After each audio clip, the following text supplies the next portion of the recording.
Hello, my name is Dr. Karen Hurley, and it is truly my great pleasure to be presenting this topic today. I'm a clinical psychologist at the Cleveland Clinic, and I've been working in the area of hereditary cancer risk for over 20 years. It's been my pleasure to present at FORCE conferences. I think it's over 10 years now. I do wish we could be in person and hope that we do get to do that someday. But I am grateful to our technology team and to the people who are in my virtual audience today for making this possible. So before we begin, I just want to state that I have no disclosures to make, and any photographs that you see do not depict actual patients. So when Sue Friedman first proposed that I do this talk, she suggested the title, The New Normal, or Finding the New Normal.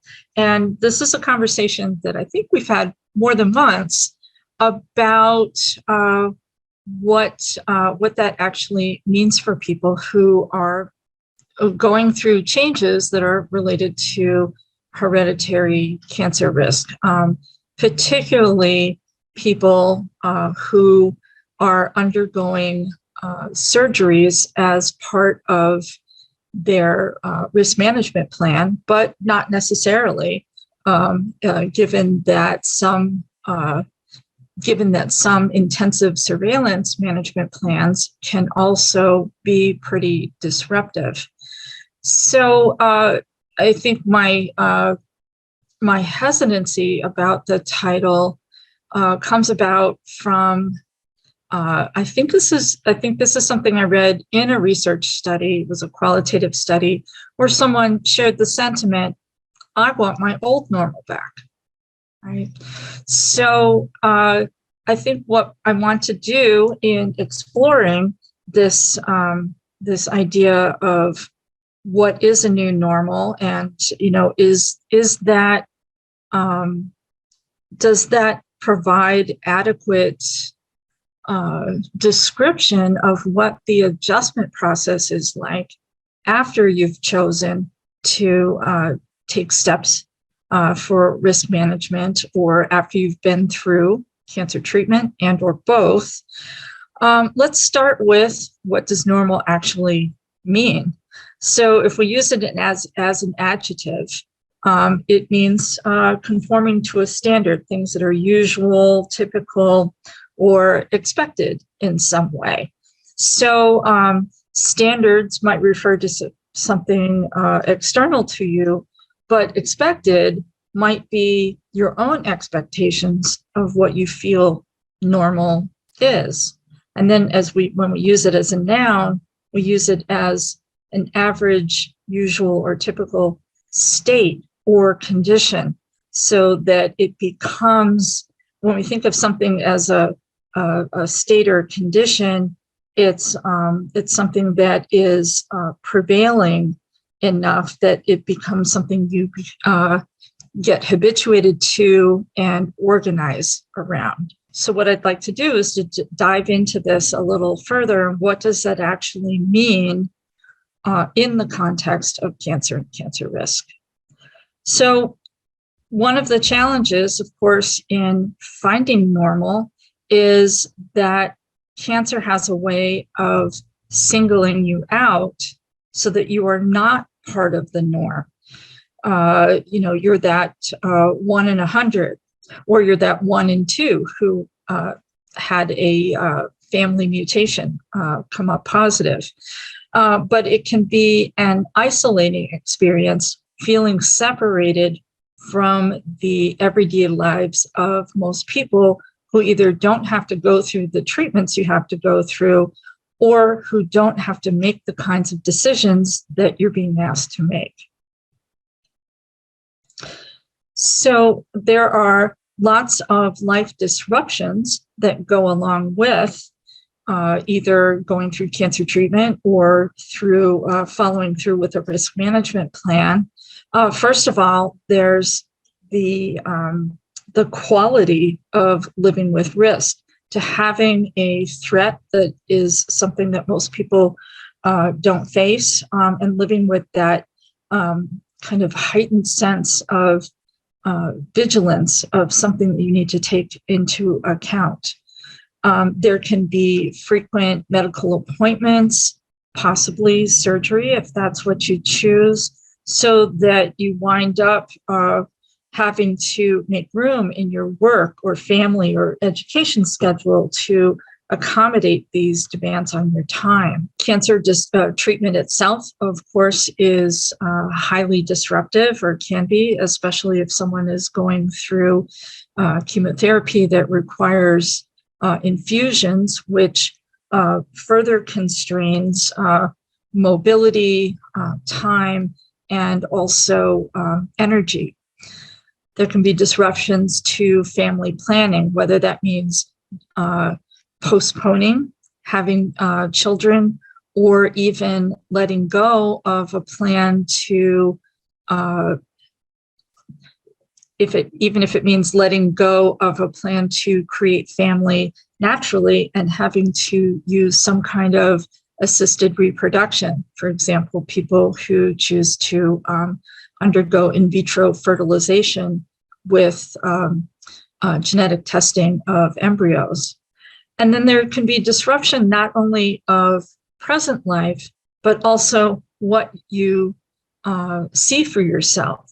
So that the very vision of who you want to become, or what you want to create in your life, may be altered by the demands that are placed in front of you.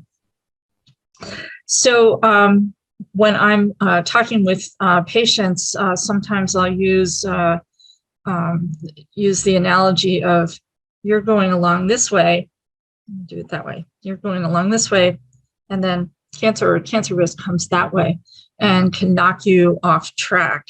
So this can mean that your life goals are delayed in some way, or are thwarted altogether. And then sometimes you may be able to resume a goal, but that it has to be alternated. It has to be altered to accommodate changes that you've experienced. An illustration of this process of being able to disengage from a goal and re-engage. I encountered this when I was doing some tutoring in my neighborhood. I was working with a girl who I found out was interested in art. So we found an art book and we were reading about Matisse. And I didn't know this about him. So when he, as he aged, he became too ill to paint. So what he did is he had an assistant who would help him, and he came up with cutting up different pieces of paper and arranging them into collages. And some of his most famous and beloved works come from this period of having altered the way that he practiced his art. So then I talked to my young student and said, okay, so let's think about this. So if you broke your arm, what do you think you wouldn't be able to do anymore? And she was able to generate a list, such as paint walls. I guess they were doing a renovation at home. She couldn't play, go on a swing, hang things up, participate in sports. And I said, well, what can you do, even if you broke your arm? And she said, you can pour water in a cup. Well, yes, you can. That's right. That's a thing that you can do. You can still paint stuff, but it would be different. You can use your phone, read a book, again, a good list of things that she could still do. So then I said, okay, if you think about what you can't do, how do you feel? And she said, Sad. If you think about what you can do, how do you feel? Happy. So as you can see, there's she was 9, and she kind of got it, that the way that where you put your focus does have an impact on your mood. However, just because this is simple doesn't necessarily mean it's easy. So one message that people get is to stay on that positive side, focusing on the positive as a way to maybe be encouraging, right? Or to give someone hope. However, people can experience this as a lot of pressure.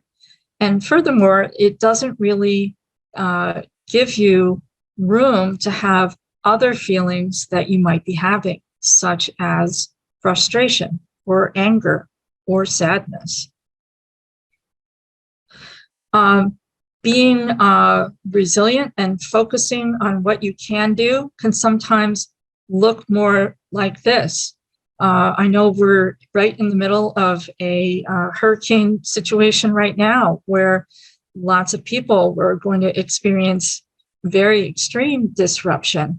And you can see, however, this person who is, in there in the mud with his boots and his rake, and he's focusing on what he can do. However, it's not necessarily easy or pretty, right? And it does involve this reckoning period of, what can be salvaged and cleaned off, what's going to take more sustained effort, and what are some things that are just no longer going to be possible.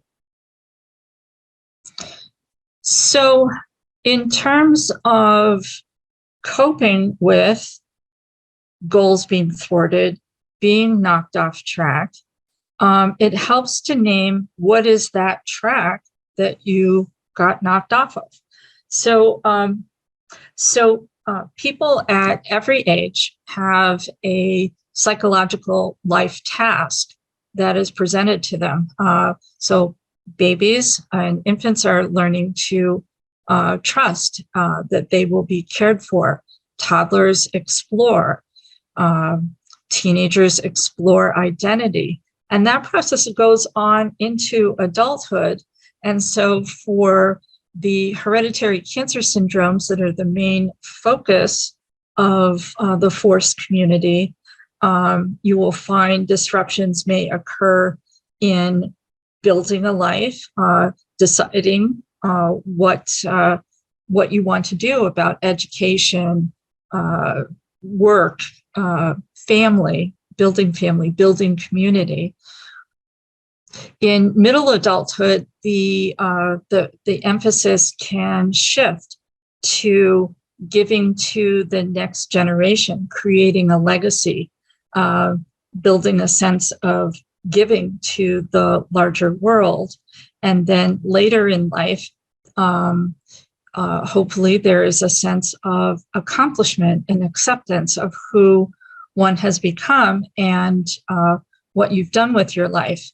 Now, the fact that it looks like a straight line and neat categories, it doesn't always go that way. So someone in mid to later adulthood who experiences a disruption such as a divorce might have to sort of backtrack into building another life that fits the circumstances.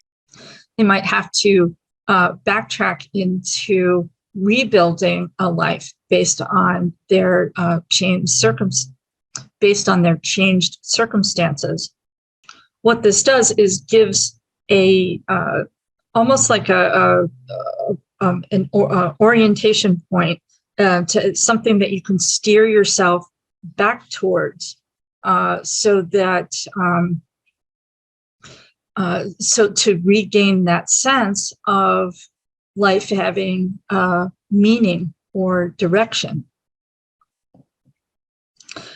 So the task then, if we put some of these ideas together about where do you put your focus, if there are some pretty big challenges ahead, like a hole in the road, it helps to aim for the road, not for the hole, because what you're looking at is where you're going to steer. So sometimes that doesn't necessarily mean that the hole has to be patched for you to steer around it. Doesn't mean that the hole has to be patched, but rather if there's just enough room to get around it. So the process of getting yourself back on track may mean getting just enough resources, or changing your goals, or reformulating them just enough to give yourself a way around the challenge that's in front of you. So in terms of coping with the disruptions of cancer and managing cancer risk, is to, number one, notice what's changing, to acknowledge what's so. And the hard part can be releasing anything that turns out to be unattainable, and to acknowledge it as a loss. And these losses of an imagined future or a hoped for future can be as real and create grief commensurate with the loss of a loved one. In processing that loss, sometimes people want to move on and skip ahead to that sense of hope, but there needs to be some time and space to allow this transition of mind from naming the loss, feeling the loss, and then experiencing possibilities of what might come next. It does require some time. So it means maybe some time alone.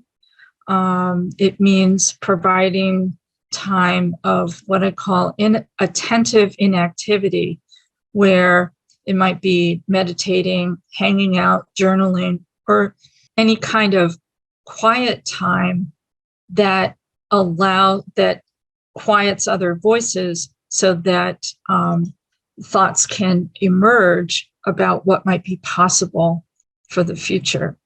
And especially for those of you who have had an extended recovery time, say after a surgery, that time sick in bed doesn't really count, even if you have been alone and inactive, because you're still in a patient mode, and not yet in the reckoning time of seeing what is going to come back in terms of function and ability and energy, and what modifications might need to be made in your life path. So one of the most important aspects then of engaging in this process was kind of hinted at earlier when we were talking about my young student, that she was essentially engaging in a process called refocusing.